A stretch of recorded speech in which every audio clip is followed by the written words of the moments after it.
And good morning and welcome to Touch Base Daily. My name is Ron Foster. I'm touching base with you as I do every day. I am touching base from a Uber. So It doesn't anyway, matter where. we are all here. I'm almost to the destination, to the house. Anyway, Chris is in the building, Gwendolyn's in the building, and we're going to talk politics today. It was a blue No, no, no, wave no, no, no, across no, no. America. Let's make a correction. That was a blue tsunami. Blue That tsunami, was a buddy. tsunami. That was not a wave because it was total domination by the blue party yesterday.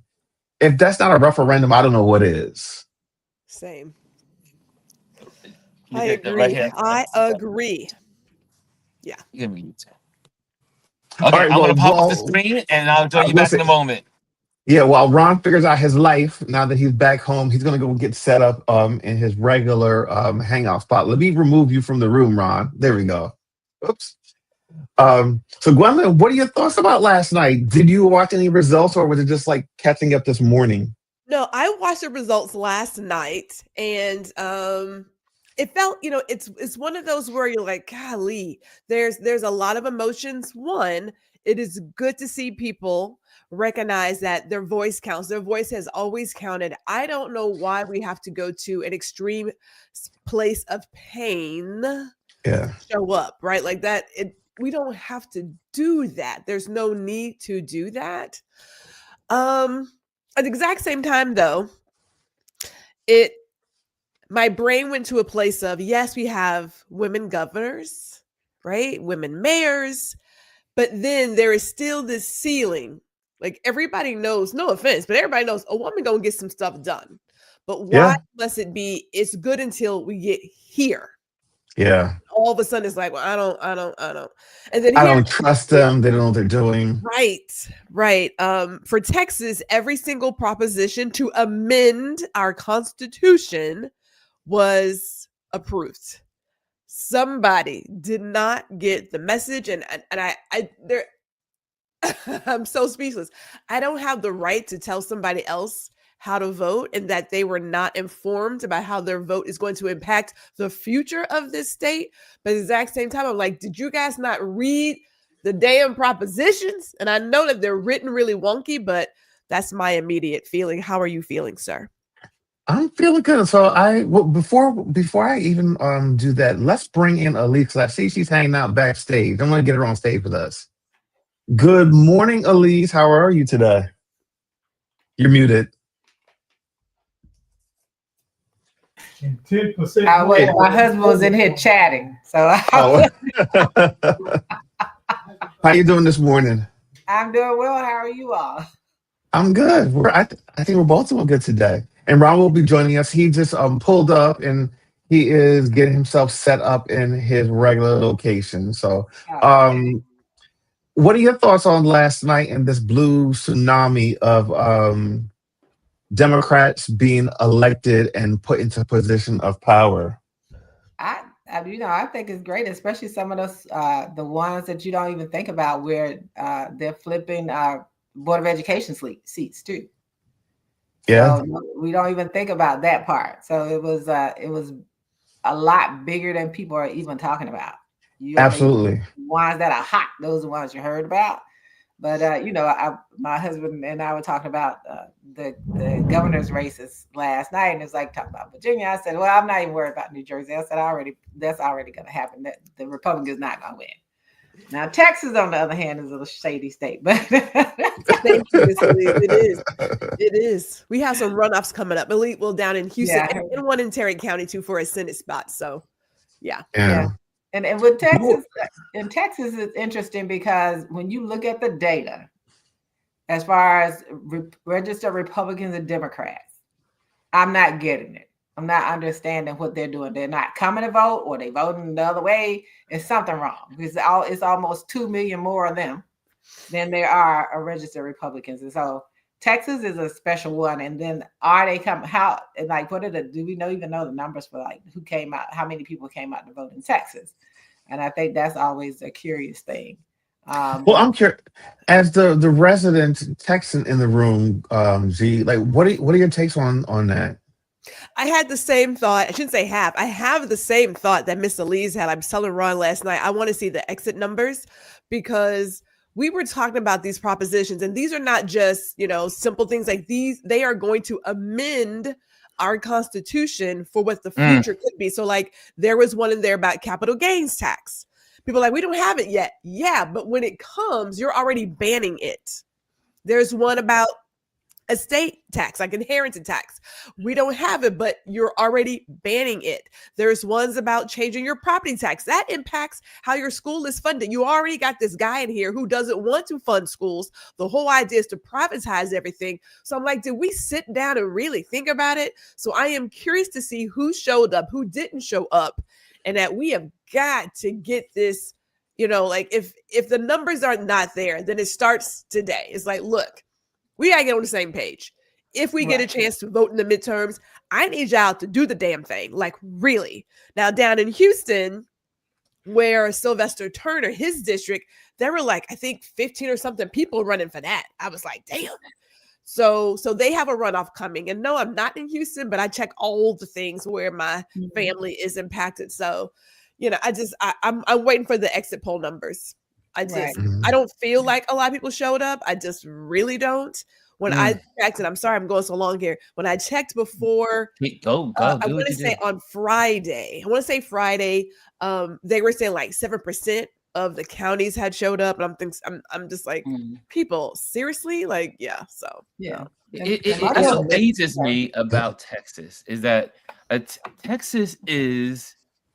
It has so many, and it's amazing. There's so many people from other parts of the country that came from blue states that live in Texas, but yet they can't seem to get to overcome. I don't know what it is about the Texas life that people, I mean, I don't live in Texas, but I have lots of friends that do, and my friends vote, but I know a lot of people that just don't vote. May I add one more thing? Texas is that one state where there are more people with melanin, right? Yes. So Black, Hispanic, and Holocaust than there are Anglo. Yes. And I just believe there is a mindset that we don't recognize just how much power we really have because of how things are gerrymandered. Even if you took that out, if you just showed up, you would see the difference, which is why they are particularly going after Harris County. They're going after, if you will, Houston. They're going after Fort Worth. They know where these Democratic cities are, but there are more people with melanin in Texas than there are those without. Right. But you don't see it. But the new 60% though, and 60%, I think that one of the things that you have to do is acknowledge that that's the case. It's 60%. The other part is, and I've been having this discussion with my husband and other people. The states or whatever they do are only as red as the people allow it to be. Yes. So if those people show up, 80, like I said, I think it's like 8 million registered Democrats down there, 6.5 million Republicans, right? It's 60% people of color, Black and brown people in the state of Texas. And so that's something that they need to believe that they can change. If you sit back and all you think or you don't hear, like Jazzy was saying, some people, she didn't even know there was an election happening in Texas. I made sure my daughter got out there. She said, she tried to go for early voting, and the day she went, her early voting poll was closed. So she had to go. She did go yesterday. And she said the same thing because I made sure she knew what was in. I sent her videos and stuff when people talk about what was on there before she went to vote. And she was saying the same. One of them was saying, these things aren't even in existence yet, and you're voting, and they're gonna vote for it. And one of the ones that she really highlighted, and I want people to pay attention to this, is about parents controlling their children. Yes. There's also been something recently where they're gonna allow those conversion camps come back. Yes. And so that's what you have to worry about in states like Texas. That means that these people can freely send their children to these crazy, harmful conversion camps where children have died. So she was actually going through tortured. Well, can I say something about Texas? I don't understand and get why they can get away with all the things that they're getting away with. And on top of it, like I heard that your governor was saying that if they elect Modami in New York, if you decide to move to Texas, he's going to tax you, put a tariff on your move. Like, one, is that legal? Can he actually do that? And then two, like, what the hell? Like, now you're discouraging people to moving to your state. No, okay, okay. So consider this. One, I don't think it's legal. I don't think he'd do it. One of the reasons why people wanted to make sure that capital gains ban did not happen was that you don't want people from other states coming here because now they can get all this money and things aren't taxed, right? So would he do it? No. It's a no. But he's in the same boat that other guy, Cankles, is in. People are ready to literally Cankles make tits. Like pick him up Cankle and move him out. Like, it's so disgusting how he's doing stuff. But it is an idea that people just didn't. I don't believe people understand how much power we have. And you have to think, it's about messaging.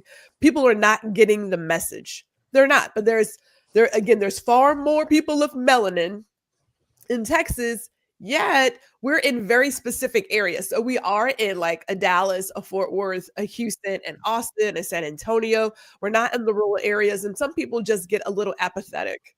Right. So we have some work to do here. This is going to impact us because it's changing the Constitution. Right. Yes. It is a permanent change. Right. But here's something that Jazzy said. Let me just jump in. Jazzy says, I really think they would need to go back to old school, go door to door and provide rides. I think sometimes in the echo chamber, we forget people don't really pay attention to voting the way we do. And I would like to add on to it, Jazzy, saying Mendami won in New York. Landslide. Exactly of this. Right. I mean, he had, what was it? I think it was up to 100,000 workers that were all over the city. And they just kept recruiting. And not only did they recruit workers in New York City, the young folks, the largest number was 30 and under. But they recruited people from outside the state that were doing the phone calls and doing the other stuff. So you had this mobilization of door to door. And I know because they came to my door. I mentioned this this week. They came to my door and said, do you know about Zoran? And I said, absolutely. I'm voting for him. They were like, yeah. They were in the hallway screaming and yelling. And then my other neighbors walked down and said, what's going on out there? And then she walked over to the next neighbor. And she says, do you know about Zoran? But I want to take you back to when I met Zoran. We had a meeting with all of the people that were going to run for the mayor of New York City at the Manhattan Chamber. So I have privy to be in these meetings. He was our first person to show up. But not only did he show up, he stayed with us as long as we wanted him to stay. I mean, it was about 20 of us on the Zoom call. And we were all asking him questions and pointing him and say, what about this and what about that? And he just kept talking and sharing. And then also not only sharing, but he was saying, so what do you guys think? What do you need? What do you want? I said, he got my vote. He got my vote in the primary. I couldn't vote in the primary. But I was like, this dude is different. This dude is different. You've hinted on something, and this is something that he's been doing this entire race. Like I remember, I was listening to him recently on MSNBC. He was on one of the shows on there, and not even just how he talked, it was like how he answered the question, how he engaged, and he spoke in a way that was relevant to younger people. Just in his mannerisms, his references, and people like that. People want to know that. Yeah, you understand me, you know where I'm coming from, and you're not like up here talking down to me, just trying to get that vote. The other thing I really want to point out too, because it was noted, I followed a lot of the races this morning, because I'm not gonna lie, I went to bed really early last night. That yesterday, New York had one of the highest turnouts. They actually had more people vote yesterday than they did in the presidential election last year. Yes. That's Right. not only New York. That That was says a also lot. across the country. Also, I That want to says a mention, lot. I want to bring everyone's attention to Mississippi. Y'all heard about Mississippi? Certain two Senate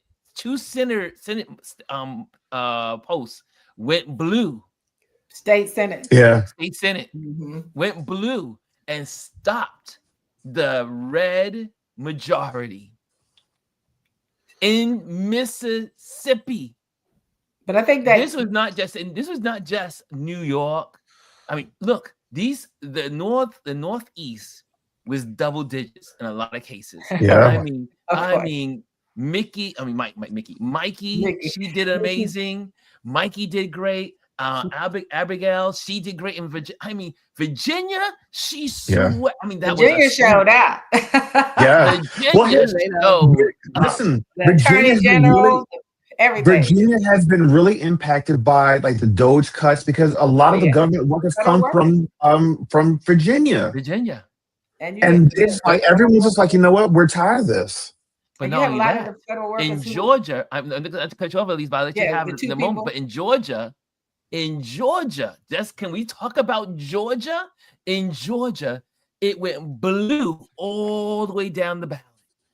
For the first time since 1977 or 1967, somewhere. It's been so 20 years, long Yeah. that you saw all blue in Georgia. Yeah, and they flipped those public service commissions Yes. because they have been talking about their power. Their electric bills going up and all of that stuff out, and that's what the Public Service Commission does. Because I was like, who are these? What's a public service commissioner? And why does this take right? And it's like, oh, because I have some people I know down there in Georgia, and I was like, glad for Georgia. But I think that what we need to really pay attention to is that people showed up in a non-federal election year. Yes. Yeah. I think that's because I think they finally getting a message that state and local elections matter. Mm-hmm. Because that's something that people were like, that for me, Texas, that's why Texas has all of those red red state people, because people weren't paying attention to the fact that all of this matters. Even though any state that's red in those state offices, they hadn't realized that they have the power to make sure that their state runs differently. And maybe they're realizing that. Wait, I want to go back. Bryson had a comment where he was saying how all the MAGA people are going to be upset today, and how the orange man is upset. But let me tell you, he was on Truth Social, and he said the reason why they lost was because he wasn't on the ballot, and that the government was shut down. But guess what? You lost because one, you were on the ballot, and because the government was shut down by you and your party. That's why you guys lost. And you're allowing people to go without food. That part. That part right there. Right. May I add one thing about I didn't look at his comment. Someone on TV shared it, but it was telling for me to see all of these newscasters across the board, depending on what channel you watched, how there was just this sort of melancholy feel like, I see so and so is winning. Well, maybe, you know what? All the votes are not in yet. We should just wait. And I just think to myself, so you guys are not happy now. I don't watch CNN, but I caught a little CNN clip on YouTube. I don't watch that. And I was like, the body language says so much. So much. Who's that? Jake Tapper? Oh, and that other chick, what's her name? Dana, whatever her name is. Dana Dash. I was like, okay, so tell us how you really feel. Well, that tells us how you Dana really Dash. Jake Tapper is just turning. He's just total trash. I don't know what happened to him. Like I said, I have not noticed it. Literally, it's been a year now since I turned CNN off. I literally had CNN on every device and on my phone. And I was just like, it would always play in the background. Them MSNBC. After election last year, I was done. I haven't had them on any of my devices. It's not on my TV. Nothing. I don't even watch clips of them. And unfortunately, I liked Abby Phillips. But I don't even watch her. I don't watch anything associated with CNN. Nothing. Yeah, and her show is, Abby occasionally seems like she might have a spine, and she may break through the Botox that's on her face. I don't know, But anyway, because What are you it's definitely talking got to about, be to hold your Botox? face like that. To hold your face like that the whole time with these people, you got to have Botox.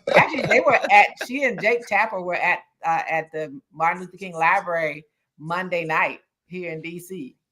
I don't know what they said. My granddaughter volunteered down there. She can't tell you anything they said, but she went there. Someone put up a clip by Van Jones.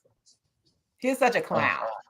Well, he was just loud, and he was so so loud, and it wasn't what he was doing on the campaign trail. First of all, he won.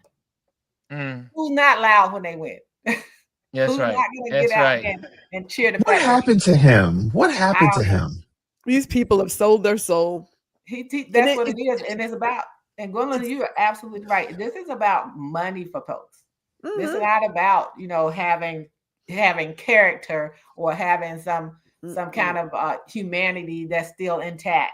It's about what is it that can keep me in the spaces with these horrible people, and so you out there sell your soul. And then, of course, inevitably, the Black ones especially, when the stuff hits the fan, they come looking for us. We're not going to be there this time. We're going to say, what happened to the people that you were out there with? And I think that's a part of it. But I can't, Chris, and everyone, I keep telling you all that every one of these media outlets are under the control of those people. And so many of them, if you start looking down the list, how many of them were associated with Rupert Murdoch, Fox Network, all of those, so many of those people are in control now. Look at what's happening at CBS.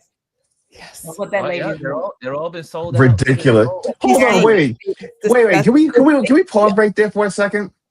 He did a interview, a sit down with CBS a year after he sued them for editing a video of Kamala Harris. Told them to edit the one thing out. Can we just address that for a second? Well, is crazy. he did an edited video that made him look good on the network that he sued a year ago. Yeah. Right. And then the hypocrisy. In that hypocritical, and they said it was, I think they said the actual interview lasted for like 75 minutes, and they cut it down. They edited it down to all of this. But, you're still talking about someone who sat there who talked about Joe Biden in an auto pen, but couldn't go and want to claim he didn't know who he was pardoning. That part. How do you not have the facts? You don't even know who he never knows who anybody is. And how do you pardon someone? How are you doing your job if when you're asked about the things that you do, you have no idea what's going on? Why is no one questioning this? And it's the same thing that happened. If you all remember, he said the same thing about some of those January 6 people. Yep. He didn't know them. He didn't know those people. He didn't know them. The Sharpie is worse than the auto pen because Joe Biden can at least tell you who he pardoned. That part.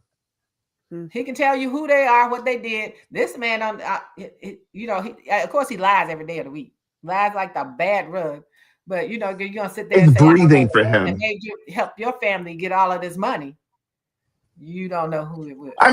He pardoned Santos. Come on now. Right. Everybody that's a criminal, he has let out of jail. Criminal. He pardons all the criminal. But I want you guys to hear Hakeem. He does a whole rundown of what happened yesterday, and I thought it was so good on Don Lemon what he did today. I like what he did. He did give the information, and so he said he jumped on the bandwagon just a little bit too late for my taste. Well, no, I agree. Look, you know how he was my senator, he was my congressman, but he did give us information about what happened across the country as for the Democrats. So this is a summary, a good summary of what was shared for the Democrats. Okay, let's see if we got so much. We're on the move. We're on the road this morning. We're going to be talking to New Yorkers about not only about what happened in New York, about this blue wave that went across the country. You can't call it anything else but a blue wave. You got Abigail Spanberger, you got Mikey Sherrill. She won the governorship handily by 15 to 13 points, respectively, both of them. How are you feeling? Well, if we're going to remix the blue wave, we would call it a blue tsunami because it wiped out the MAGA extremists all across the country and Democratic candidates in New York City, in Virginia, in New Jersey. We won in Pennsylvania. We won in Georgia. Of course, we won Prop 50 in California to stop Trump from stealing the midterm elections. It was a decisive repudiation of Republican extremism and an affirmation that Democrats are clearly focused on making life better for everyday Americans, driving down the high cost of living, fixing our broken healthcare system, and making this country the best version of herself. Leader, I have to say, I was worried, and I think a lot of people were worried that, maybe it wouldn't resonate, all of these awful pictures of that you see around the country of masked men picking people up off the street, many of them American citizens, women. They were only supposed to do they said the criminal or the most criminal or whatever, and that didn't turn out to be the case. For me, it feels like the people are sick of it. That is the portrait of the Trump administration. Cruelty, and the folks who won last night won with dignity, humility, humanity, right? And not treating people cruelly. We're all entitled to due process in this country, not just citizens. It's the Constitution says all persons. Do you think that people went to the polls with that in on their minds? I think absolutely. That was an important part of what drove record turnout in so many places across the country. People know that they deserve better and that they're sick and tired of the cruelty, of the extremism, of the lies, of the corruption, of Donald Trump not doing a damn thing to make life better for everyday Americans, despite his promise that he was going to lower costs on day one. Costs haven't gone down. They're going up. The Trump tariffs are creating thousands of dollars in additional expense on the American people. Housing costs are through the roof.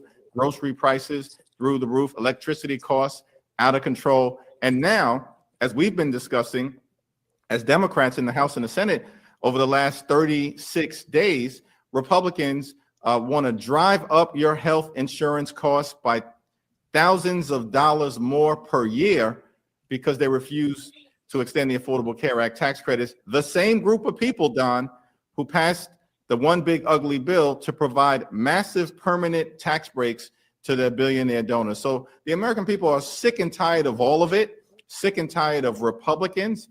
And, we're going to keep the pressure on over the next few weeks, next few months, into next year. And then we're going to take back control of the House of Representatives in November of 2026. Well, that's what I'm hearing people saying. I've been watching some of the morning shows and they're saying the Democratic comeback starts now. Do you agree with that? Well, don't call it a comeback. We've been here for years.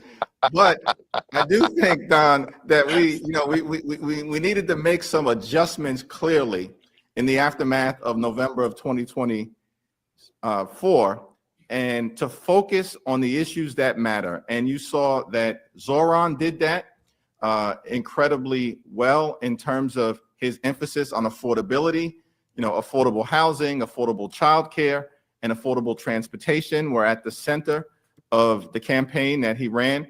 We saw that Abigail Spanberger won a great campaign. That was a historic victory, 15 points in Virginia. That's unheard of. Mm-hmm. And Democrats swept up and down the ticket, led by Abigail Spanberger, who talked about lowering prices for the people of the Commonwealth of Virginia, creating jobs, and of course, making sure that the highest quality education existed for the people in Virginia when you've got Trump and Republicans literally destroying the Department of Education. Let me just read some of the analysis that's come out. It says the results that happened in New Jersey and other places indicate that throughout the U.S., Trump's increasingly authoritarian and unpopular administration is not playing well. NBC News' exit polls in New Jersey, Virginia, New York City, and California found majorities of voters disapprove of Trump. More than 60% of those polled in Virginia and New Jersey said that they are angry or dissatisfied with how things are going in the country today. In Virginia, California, and New York City, voters listed the economy as at the top of their concerns. What do the Democrats do with this now? Because, I've been talking to you about it. Folks are saying, what are the Democrats doing? We need them to be more aggressive. We need them to, show some moxie, right, and some strength. What do you do with this now, knowing how unpopular the Trump administration, their policies are right now? And I mean, look, we're barely 6 months in, just 6 months or so in to the administration, maybe a little bit more, maybe 9 months, I think. Yeah. I think that's right. Well, I think what we have seen certainly, and this was the case in the aggressive pushback to the one big ugly bill where every single House Democrat, every single Senate Democrat strongly opposed that toxic piece of legislation, largest cut to Medicaid in American history, setting in motion, hospitals and nursing homes and community-based health centers closing. And these cruel people in that same bill cut SNAP by $186 billion. The largest cut to SNAP in American history, literally ripped food out of the mouths of children, seniors, and everyday Americans, which is why that bill is now deeply unpopular. And Democrats aggressively push back against it. We're seeing that all across the country as well. I think it's going to be a combination of making sure we're speaking to the aspirational goals of the American people. And we saw Mikey Sherrill did that so incredibly well, along with the other candidates, that we believe in a country where when you work hard and play by the rules, you should be able to live a good life, live the good life, good paying job, good housing, good education, good retirement, and good health care. And for far too many people in this country, what you find is that they're working hard and playing by the rules, but they can barely survive and they can't thrive. They're living paycheck to paycheck. And the American people have had enough. And Republicans are making that situation worse. Democrats, we have to make clear as we move forward, we're committed to standing up to make life better for the American people, while at the same time aggressively pushing back against this extremism that has been unleashed on the American way of life and our country and our democracy. So what does California, what does that do now for Democrats and this whole effort that was started by Republicans to redraw the districts across the country? Well, let me thank Governor Gavin Newsom, who did a tremendous job leading the effort around Prop 50, along with the members of the California congressional delegation. And that, of course, that effort was led by Speaker Emerita Pelosi, Chairman Pete Aguilar, and the Dean of the California delegation, Zoe Lofgren, and all of the legislators who needed to act in August to make this possible, and the people of California who showed up in overwhelming numbers. We said from the beginning, for months we've made clear, we will not let Donald Trump and these extremist Republicans gerrymander the national congressional map in a way that will allow them to rig the midterm elections. And we now know why they're so nervous. They're only 3 seats ahead of us in the majority. That's the narrowest majority that any party has had since the Great Depression. They know, Don, they're getting ready to get wiped out. And so they tried to embark in this scheme to gerrymander seats all across the country. But Democrats are responding forcefully. As a result of what happened with Prop 50, 10 different races in California shifted in our direction. 10. That's a sea change environment in response to what they tried to do in Texas, where they claim they have moved 5 seats in their direction. And by the way, those seats are predominantly Hispanic. And what we saw in New Jersey and in Virginia is that the Latino vote broke back in our direction decisively. Yeah, are they stupid? Did they not know that was going to happen when you treat people that way? Donald Trump is saying, well, the Republicans had a bad night because Trump wasn't on the ballot and because of the Democratic shutdown. No, I see them trying hard to blame this on Democrats. And look, I think it's impossible to do so because Republicans are in charge of every single branch of government. And all they have to do, how can you fight against lowering people's health care premiums or keeping them low? It just doesn't make sense to me. But he's saying that Republicans had a bad night because he wasn't on the ballot and because it's the Democrats' fault for keeping the government shut down. All of his endorsed candidates went down in flames. And so he's trying to distance himself from what was a ass kicking in America that resonated across the world. That's the reality. Now, he shut the government down along with Republicans. As you pointed out, Don, they have the House, the Senate, and the presidency. They own everything in terms of all of the bad things that are happening to the American people. See, they lied to the American people last year. They lied when they said they were going to focus on making life more affordable. They haven't. It's more expensive. And they also lied as it relates to Project 2025. They acted like it didn't exist. But from the very beginning of this presidency, all they've done is try to implement the most extreme parts of Project 2025. And the American people are smart. They know what's happening. They reject it. And that's why Republicans went down in flames all across America. Okay, so what do you guys think? Chris was What? saying about going to left the screen. Chris was saying, let me tell you something. I'm gonna say what I had to say about No, go Hakeem. ahead. That's why I I put. still That's why I haven't heard put. from Hakeem yet. He I had hear his somebody's outlet echo. song. I'm Someone gonna has an call him again. echo. Is anyone hearing an echo besides me? Okay, it's just me. Yeah. Okay, go ahead. Can you still hear it? Yeah, but I think it's just me. Because I don't have anything on. Yeah. Okay, go ahead. Go ahead. Go ahead, Lise. Okay, so for Jeffries, I watched a clip where even in this clip, how so excited he was when he talked about the woman with the governor race in Virginia. It was historic. So was the mayoral race in New York. Yes. Historic. And there was a Historic. clip earlier that I saw of him where he mentioned everyone except for New York. So, and then it took them basically dragging him Yes. through the fire to get him to Yes. endorse Mondani, number one. And Mm. of course, he wants to ride this coattail. What Mr. Jeffries has to be concerned about is a real viable candidate from New York, Democratic candidate coming out and taking him out. Yes. Say that again. Say that again. Yes. He has not done the best work. And I think they all Let should me. be. I think everyone that's in government right now, even I'm talking about the Democrats, need to really take heed because the people that are coming behind them, these younger people, these are the people that need to be in office. We need to have a new set of, as they would say, new blood. Because I totally agree with you. Jeffries came on at the last minute, and that was barely an endorsement and barely an acknowledgement that they won. And he won by such a huge margin. When that chart that they had on the screen, though every one of those three races won by 20 plus points.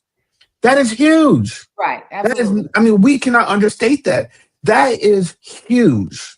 Right. You can't understate the amount, the Who has percentage music points playing in the that background? I'm sorry. Go ahead. Who has music playing in the background?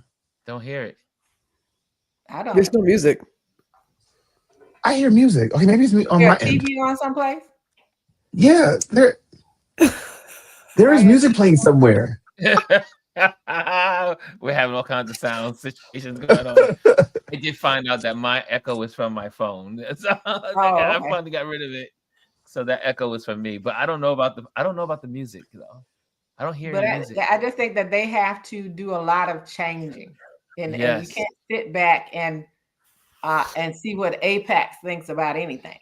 That's No. right. For number one, you gotta stop Agree. taking their money. Agree. You gotta stop taking Agree. their money. You know, the Cory Booker, the only PAC money I take, I don't take any PAC money till the woman said, "Hey, yes, you do. You take $8 PAC money, $800,000 worth of it." You do? Mm. Oh All well, of that's them. not much. All Yes, of it's them. not. It's enough to buy you. It's enough to have you show up in the room with Netanyahu. So I think they all have something to be concerned about because I think there are some viable, credible candidates out there on the Democratic side that can defeat them because Yeah. they have not proven themselves to be Schumer's gonna be gone. great. Like you can I He needs to think go. He I needs think to. He needs to say, but "I'm leaving." he needs Yeah. I Yes. think AOC is gonna take his seat. I He hope he needs does. I he think needs to say AOC his is leaving. going to take his seat. I think this is a great awakening to the Democrat Party.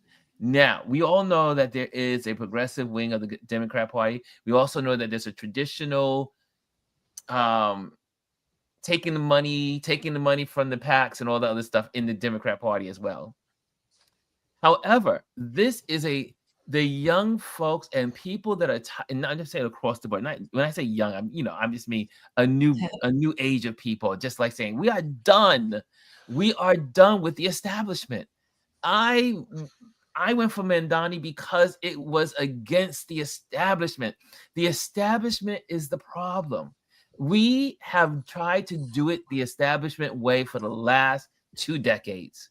So can I And interject I'm right just saying, there? move on. Can I interject right there? Yeah, you can I interject. think that we have to be careful when we say we went against something because it was to go against the establishment. I would hope that people went for him because he was showing humanity.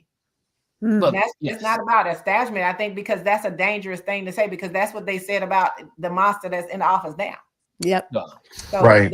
that's the reason Well, I here- do that. And I think we're being real. I think sometimes we have to be real specific about why we support something.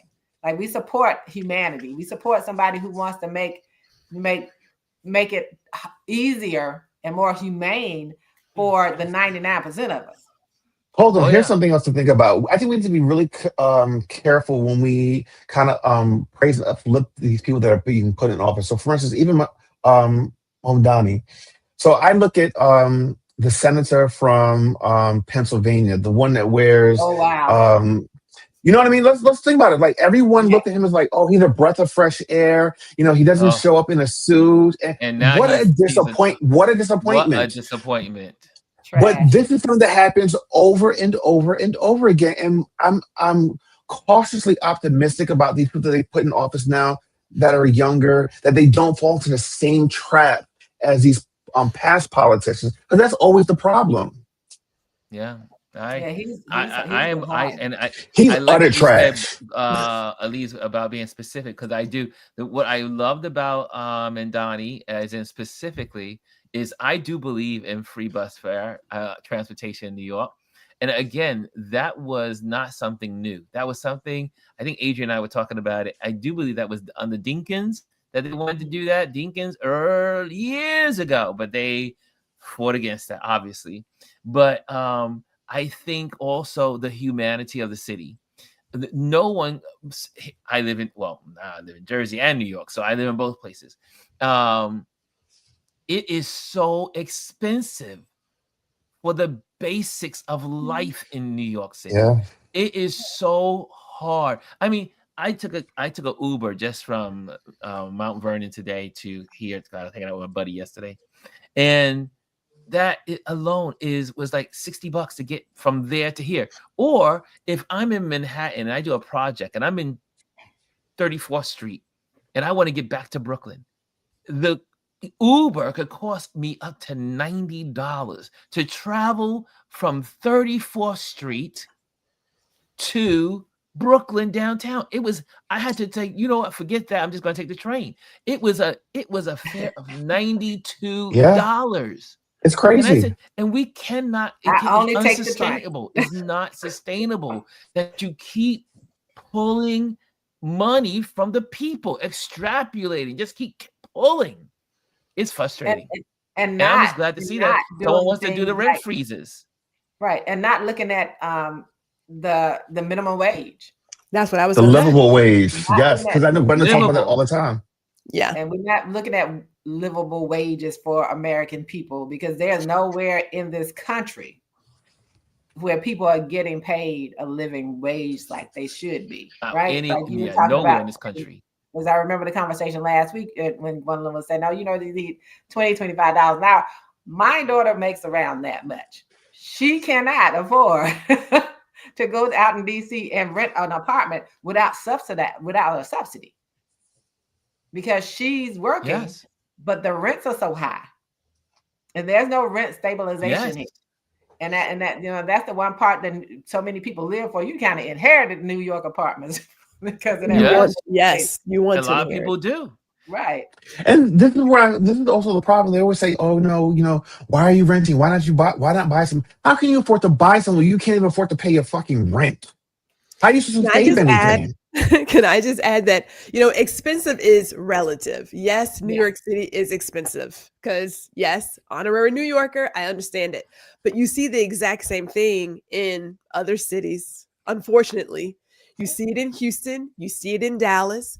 You see it see in how Charlotte. the cost of living Any metropolis. is just ridiculous. Right. And it starts with the fact that we have a minimum wage that has not moved, yet everything else has moved. Everything has moved. Yep. And so I And was on sitting top down. of that, you have the corporations that are Buying boosting up these properties. rates up because they're buying up Well, all the and that properties too. in North Carolina. I know that I was in North Carolina last year. I'm always talking to the drivers. I'm always talking to my Uber people, and I'm saying, well, what is it like to live here? How does it feel? What's the rents like? I go through a whole bunch of questions when I'm talking to the Uber people in other towns. And this, my Uber, I'll never forget. He said it is hell expensive here in Charlotte. And he said, not because there's people moving in from the north, because a lot of people from New York are moving into the south, but he said because there's so many companies buying up all the properties. Right. And so, and you know, you do your research, these companies are called hedge funds, property owners, and they're buying up all of this real estate all over the country and raising the cost of living. Right. And the They're people that raising- live there can't live there any longer because they don't have the salaries to keep up. So And here's I the other think- thing too. Go ahead. Go ahead.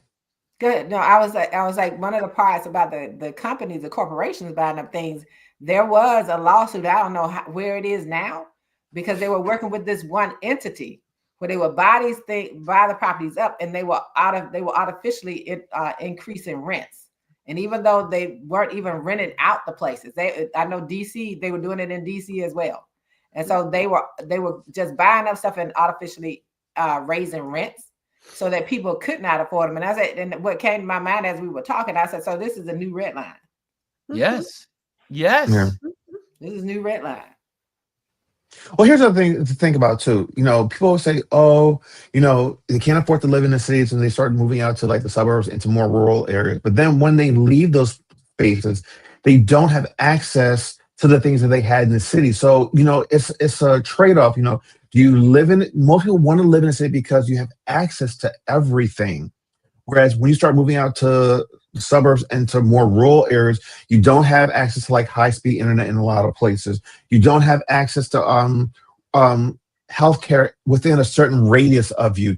So yes, the cost of living is cheaper, but then you've lost all the access to the basic necessities that you're accustomed to, that you need in a modern day society. Right. Well, this is a different conversation based on what we're talking about here, but I'm going to go back to there is the base, there is your wage, right? So even in my neighborhood, and I have been here since 2016, I have seen more homes have more cars on the street versus just before it was like the 2 cars in the driveway or in your garage. As more people are now living, more families are now living, Yeah. sharing a home. So that idea of an affordable housing and affordable healthcare and a livable wage, a living wage, all of that is tied together. So yeah, I get New York is expensive, LA is expensive, Chicago's expensive. Everywhere. My neighborhood, my mother's neighborhood. Now her neighborhood is an old neighborhood. It's a lot of seniors. When I drive into her neighborhood now, I get agitated. There are so many cars on the street. Not because they don't work. It's because And you they're have just a lot of visiting. people living in a 3-bedroom Yes. 1970s house. There's a shift. This is bigger than just, oh, what are we going to, it's like, this is a whole separate conversation. But I Right. will say Well, this, and I say it again. No, I We think don't this have is. to- I think what you're saying is a part of the conversation Well- because the Democrats and the, you know, I'm loving the messages that are being said in this regard.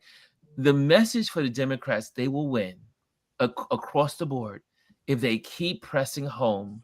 Every one of these places that won was about living a livable wage, living and being able to afford to live, just basic living. So I think I think what you're saying is a part of the conversation because I hope the Democrats will look at this and say, you know what, we got to get back to the basics on But everything. here's where Yeah. I'm telling you, it is part of the conversation, but it's also a bigger conversation. Yes. The wage we have, what, is $7.25? It's been that way since like what, 2009 or something like that. That's ridiculous. You You don't can live have off to that. wait for your politician to do what's right. I believe in conscious capitalism. You don't have to pay your people the bare minimum. You don't have to pay them 17. You can pay them fucking $30 an hour today. That can be done today. You have people in your community who take from the community and do not give back.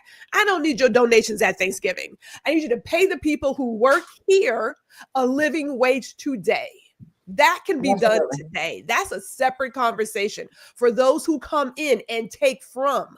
We can all have that chat with everybody that that we go to, wherever you shop, you're like, hey, how much do you pay your workers here? I want to know what you do today for this community. That's a different conversation. That's bigger than just the Democrats. I don't care what they're doing. I'm talking about what we can do as people who are shoppers, who are business owners today. You can do that today. That's a conscious decision. You haven't said nothing wrong, because all of this corporate greed, the amount of excessive profits that they are making right now, if they would spread the wealth, we would all be okay. Absolutely. We would all be okay. Yeah, I mean, record profits quarter after quarter after quarter. And then all they're doing is giving these bonuses to these CEOs and heads of these corporations. And then if they decide to leave, they're giving them these billion-dollar payouts for what? You didn't fucking do anything. Because you think about it, now Costco, the reason their workers, they don't lose workers often because they pay like $30 an hour. Yes. They did that themselves. But you have these billion-dollar companies like Walmart. Or Amazon. Also, they can't even afford to buy food there. They're on SNAP. They use their SNAP money to buy food from the store where they work. So that part. You have that. So that's what you have. You have these billionaires, and I think Billy Idol was Eilish. Yeah, we get it. But yes, Eilish. So when she spoke, she and Mark Zuckerberg was in that audience, and she said, "You billionaires, why are you billionaires? Give that money away. Give it away. Give some money away." And she backed it up by giving over $11 million of her own away. She said, because that's the thing. You look at Mackenzie, Bezos' ex-wife, the millions of dollars she's pouring into to HBCUs in the last week. She just gave Howard University $80 million. Yes. She's given small universities, and it's not just a big name one. She's gone to Elizabeth City, which is a small school my granddaughter went to over the summer for an aviation program. She gave them about $15 million before. So she's not sitting on it because she knows her money continues to grow. So their money is growing while they're sleeping. Yes. But they're not trying to do anything for the employees, Amazon warehouse staff. They don't care. They don't. $30,000 gone. I mean, 30,000 people gone from Amazon 2 weeks ago. Right. And so they just don't like care. that. They don't care. And even when we go to this one little restaurant. So, and the thing in DC, we had passed this thing where restaurants would pay workers appropriately. Now, it's not cheap to go in there and eat for 3 people when we go, or 2 people, but you add your 20% gratuity on there and say, oh, you could also give them, you better give them that gratuity you added in this check to your employees, because you're underpaying them. And which most people don't understand, the small amount that people in the hospitality industry gets paid. They get paid little or nothing. What I don't get is I don't understand why. I don't understand why these workers do not get the tips that are given to them by the patrons. So, for instance, I know that most places at the end of the night they pull it all together and they divide it. My thing is, like, if you work a certain amount of tables a night, that money should go to you. When I'm tipping, it should be going to you. And since we're on the topic of tipping, this pisses me off. This is a pet peeve of mine. Why is it everywhere you go now, they fucking want a tip for nothing? I'm literally punching in my order at a kiosk. Right. I'm punching in my order at a kiosk, and all they're doing is giving my food, and they're like, they want a tip. They want a tip for just giving you the prepackaged food. Like, what for? You did nothing. You didn't wait on me. You didn't. It's not like the server is asking, right? It's the company. I know. I get what you're saying, but the business owner says, hey, I'm not going to pay my worker what they deserve to be paid, so I'm going to ask you, the customer, to help me out, and won't you give them a tip for just taking your order today? How else you go and give them and pay them what you're supposed to be paying them, because you're making money. Right. They're paying. It annoys me to no ends when it's like, literally, I go in for ice cream and I have to self-serve myself, and then they want a tip. For what? Am I tipping the machine? And again, it's not the workers. It's because you did the work, though. I'm just like, I'm serving myself. Like, I want a tip. Tip me. I'm with Chris, though. If it's self-serve, I'm not tipping you if I got to do the work. And then I got to Yes. pay you for the work I did. Now that's a different story right there. But I think one Uh, of the things uh, we tend to do, like I, my husband, when we go out, we would go and we'll if he uses a card, he always pays and give tips in cash. Tips and cash. Because when they some of the like I don't remember there was a black owned business, a couple of them, one in DC too, black owned. And when the customers were paying it and it was going through the credit card, they were stealing the people's money. Yes. Now the one out of Georgia, name and no names, temporarily lost control of their business and had to buy it back. So my point was, Brian, yes. from Yes, Brian. you were stealing from your workers. The workers sued you because you were taking their money because it was all done through cards. And but I love a good restaurant. Like we have some restaurants here. Our favorite Chinese restaurant here. You go and you pay cash, you get 10% discount. oh. Cash. So I say, And then you take that 10% and give it to the workers, Well, right? you know why? Because when you run your card on their machines, they have to pay a fee. Pay, so they figure, well, I'm going to give it back to you. That makes sense. So here's the trick, though. I want people who use cards to make sure that when you use your card, that you don't see that 3% upcharge that's for the card, where you pay it. Oh yeah. Some of them when you are paying for that card usage. Some of it you both are Look paying. at that. Like Square on my Square, because I have for my clients, you pay a charge and the client pays a charge. They split the difference. Yeah. Yeah. So wait, before we go any further, we didn't say hello to some people in the morning. I just want to acknowledge that Brian was first in the room with the gold. Adrian was second in the room with silver, and then Jazzy came in to round out third place with the bronze. And by the way, Jazzy, it was so great seeing you Sunday at the concert. I had to say, we both kind of looked at each other, and then she was like, "Chris," I'm looking at her like, "Who is this person?" Then it took me a second to realize who it was. Rewind. Rewind. It was great. Great. Yeah. Because you're in a different mode, and then like you see someone like, I know this person, but where do I know this person from? Yeah, it was great seeing you, and we was able to reach over and give each other a hug real quick as we were leaving out because we saw each other after the concert was finished. Nice. Yes. And what was the concert's name, sir? What was the concert's name? It was The Boy Is Mine. It was Brandy and Monica's tour, and it was amazing. The gentleman from American Idol who won this year, he opened up the show, and then Maya was actually substituting for Money Long. She was amazing. I've seen her before. I've actually met Maya in person last year, and then the incomparable Kelly Rowland. She was amazing. This is my second time seeing her. I saw her in California at an event last year, and then she put on a show, and she's gorgeous. Ronald is in love with her. He'd probably leave me for her. And then the two ladies, I have to say, so Brandy is Ronald's favorite artist in the world. You know, she can't do no wrong for him, and I'm a fan. But I have to say, I have a newfound respect for Brandy and Monica after watching their show. They put on a really good show, performance, singing, dancing, choreography, and whoever did the production for their show did an amazing job. The lights, the transitions, the background, everything. Top notch. And we were in the ninth row, so we saw everything. Yeah, you got on the floor. Pictures. Yeah. You got some really good pictures. Jazzy looked like she was at the stage. She was at the stage. She was a couple rows in front of us, right on front of the side. She was on the side of the stage. Yeah, she was. Wow, look at that. Jazzy, and we got to do the meet and greet, so we got a chance to actually take a photograph with Brandy. So here's the thing, because I know my husband loves Brandy. This is the fourth time him seeing her, and every time that he's seen her, he's actually gotten to like take a photograph with her. He actually sang with her in DC at the Howard Theater when she was there a couple of years ago.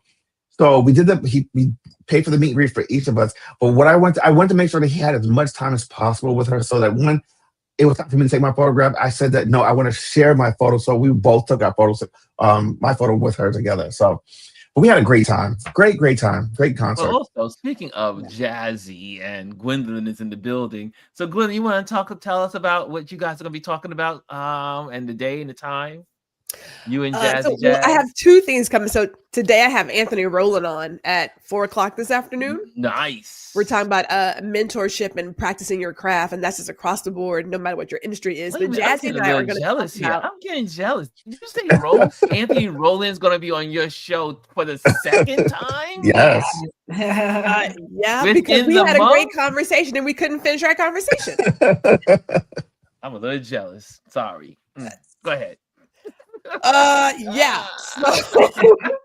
So Jazzy and I are going to talk about. We are going to revisit The Perfect Neighbor, which I know you and Chris started.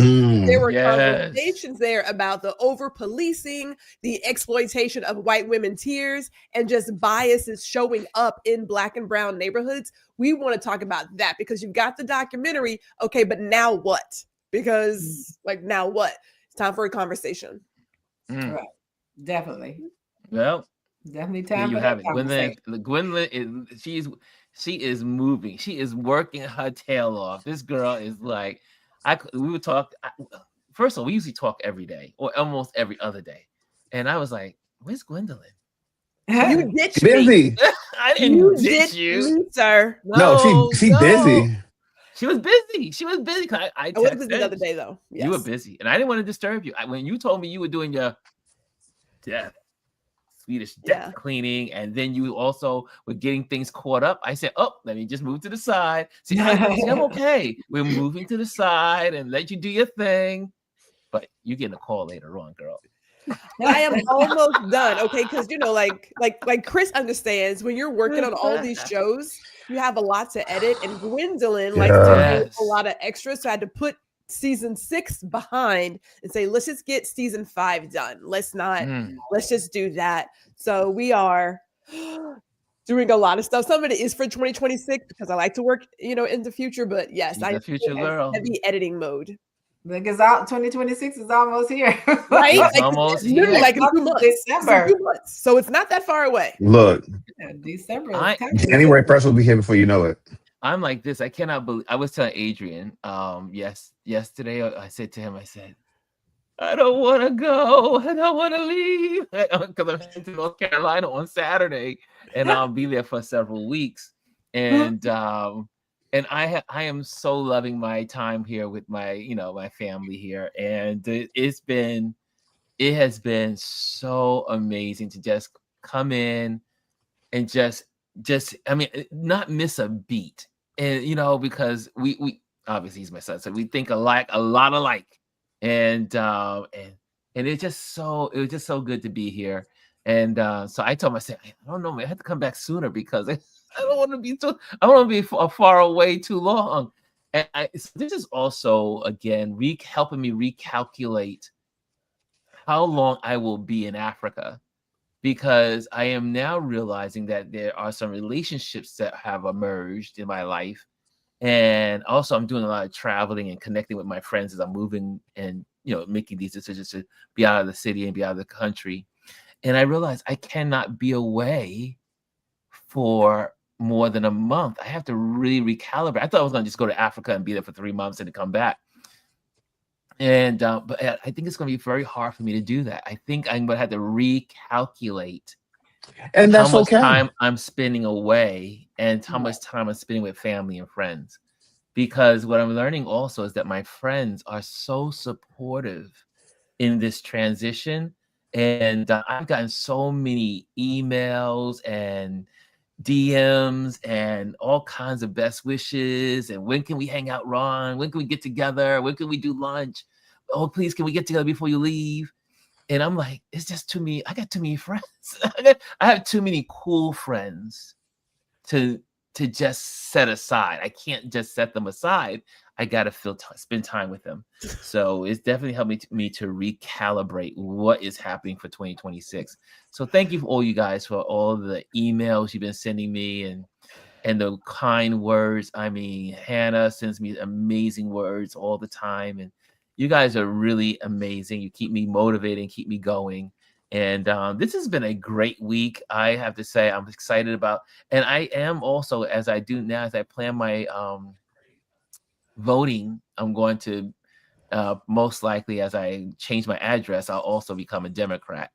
And the reason why is just because I will also like to be able to participate on all levels of the voting lecture. And so apparatus in the city, whatever city I'm going to be in, but I'm pretty much still based in New York City because my address is my brother's house. And so I'll be staying with him sometimes as well. So, yeah. So I will be, as I re-register, I'll be registered as a Democrat. And this election has also made it clear to me that we have to be all the way engaged, one side or the other. So anyway, I'm having a good time with you guys. I'm having a great time. Gwendolyn, so Elise, because Gwendolyn already shared her, what she's got going on. Elise, what do you have going on? Anything happening in the art world for you? So in the art world, there's always something going on in the art world. I did art all day Saturday.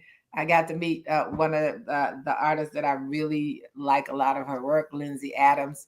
She had actually her studios in New York. She's originally from this area, so I got to hang out with art people in there. And then I have an art event that's coming up tonight. I get to wear my sweater that I made because the artist that gotta help me put all the things, once we start showing me how to stitch it and everything, she's gonna wear her colorful sweater. So we're gonna take a picture with our sweaters on.